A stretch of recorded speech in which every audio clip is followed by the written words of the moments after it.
Now, there's a certain sort of symmetry to this, particularly in this exchange process. Let us suppose that I want to sell some commodity or service in the market. And I find that people who are willing to buy it from me value it at, let's say, the equivalent of $1,000 worth of gold.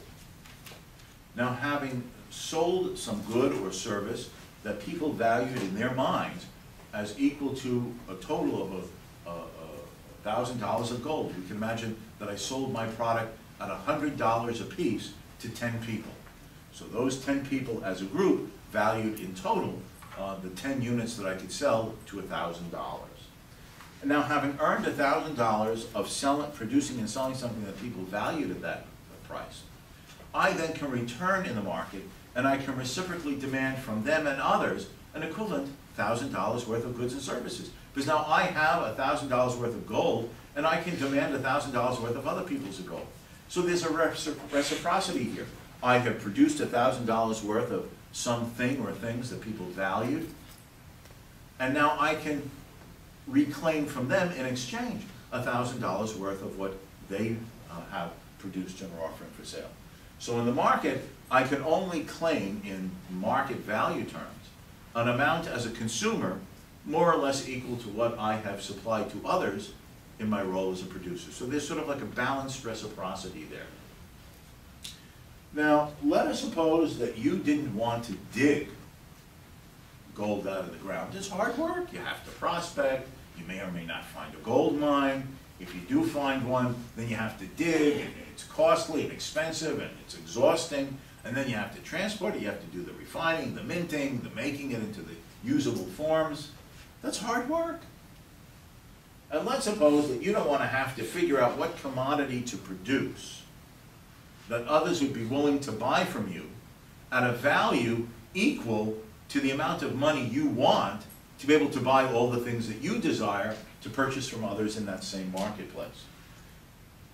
Now, to make a very long story short, what some people discovered is that they could get access to what other people are offering for sale in the market by counterfeiting or defrauding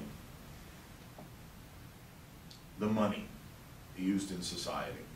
Now, historically, this actually began with governments. That's not too surprising. Governments have an insatiable appetite for wealth, your wealth. And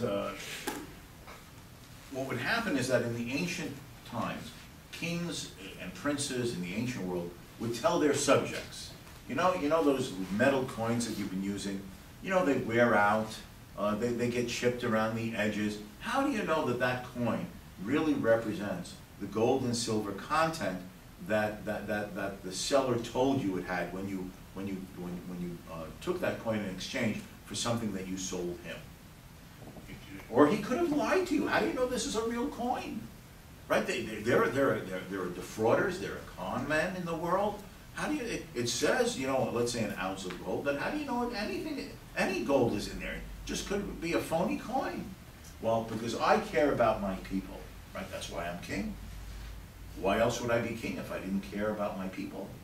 I'm going to solve this problem. I'm going to have all of you turn in your coins to me. And we'll keep a little ledger book. Joe 7 coins, Sam 8 coins. You can turn in all your coins to me. And then here's the royal minter. I'm going to have him melt down your old coins. And I'm going to have him melt out of them new coins. And he's going to stamp it of the face value, an ounce of gold, 5 ounces of gold. And then based upon the list, I'll return you your coins. And to make sure that you can feel confident that this has been done fairly and honestly and precisely, on the other side of the coin, I'm going to have the minter emboss my face. Because if you can't trust the king's face, whose face can you trust? Now that seems nice for the king to do, doesn't it? There's only a problem here. What the king or the prince would do is he'd go to the royal minter and say, look here, I'm running out of money. I can't tax my subjects anymore. They might revolt against me. They're hiding their money. They're trying to, tax evasion. I can't tax my subjects. But, I have my queen, and I have my 2 mistresses, and I I'm fighting wars? You think this is cheap to pay for those damn soldiers and their spears? Yeah, it costs money to arm a soldier with a spear. That's expensive. And forget about the shield and the sword. You know, we're talking big money here. So the king says, I can't, I need more. So what you're going to do is when you mint the coin, remint the coins, you melt them down and remint them. I know it's supposed to say like an ounce worth of gold. I want you to only put 9/10 of an ounce of gold in the coin. Stamp it an ounce, but only 9/10. And then all the little bits, 1/10 of gold here, 1/10 of gold there, 1/10 of gold there, that you will have sort of extracted out of the old coins. I want you then to make new coins for me to spend. And then, even though it's only 9/10, it will say 1 ounce of gold. And then we'll give it back to my subjects. And in a sense, I will have been able to extract a part of their wealth, right? They're not getting the full gold content of their coin back, but I will have gotten more money to spend, because you'll have made me new coins from the 10th here, the 10th there. So every 10 tenths of coins that you do this with, I get a new coin. Great. Now, that was called debasement of the currency. That's how, in fact, the first inflationary processes went on through government. Governments basically undertook an extraction of the wealth of their subjects. The kings and the princes did this by defrauding them. Right? This is sort of a hidden tax, a deceptive tax. The king takes your coins, it's supposed to be reminted at full value of, let's say, an ounce, but he has 1/10 of the ounce taken out of the coin, but he stamps it as if it's an ounce and gives it back to you. You've been given back 1/10 less of the value of your coined money that you had turned in. And therefore that was a form of a hidden tax. But of course, what happened? Well, people got the coins that was supposedly an ounce of gold, but it only had 9/10 of an ounce. New coins were made from all the little 1/10s that the royal minter extracted and made into new coins for the king. And now there are far more coins circulating in the economy. All the people's coins that have been returned to them and the king's new coins. And now the king goes out and he wants to buy more things that he needs for his queen, for his mistresses, for his palaces, to arm his soldiers and warriors. And what happens now? Well, prices start rising. And that is the process and basic origin of inflation. It is an increase in the supply of money that people accept in the society that results in people having more money, therefore, to enter the market and for the scarce supply of goods and services, begin bidding up prices. The logic would be like if you're at an auction. And let us suppose that everyone who's possibly betting at the auction has a total of $500 in their pocket. And some item comes up for sale. What's the maximum that the price could be bid up to? Well, it's not a trick question. $500. Nobody has more than $500 in their pocket.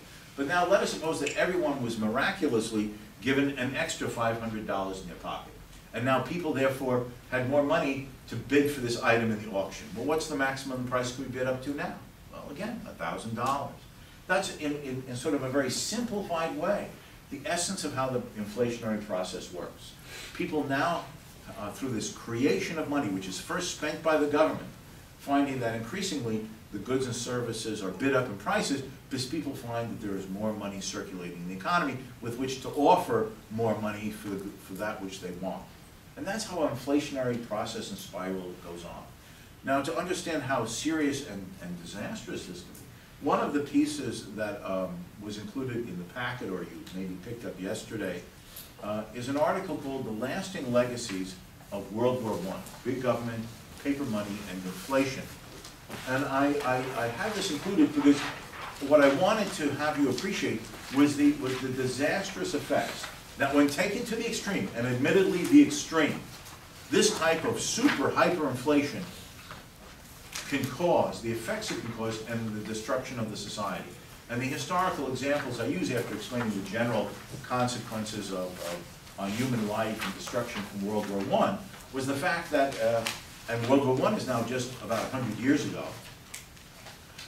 was that all of the major governments involved in World War I, on both sides, basically resorted to printing paper money to fund their wars.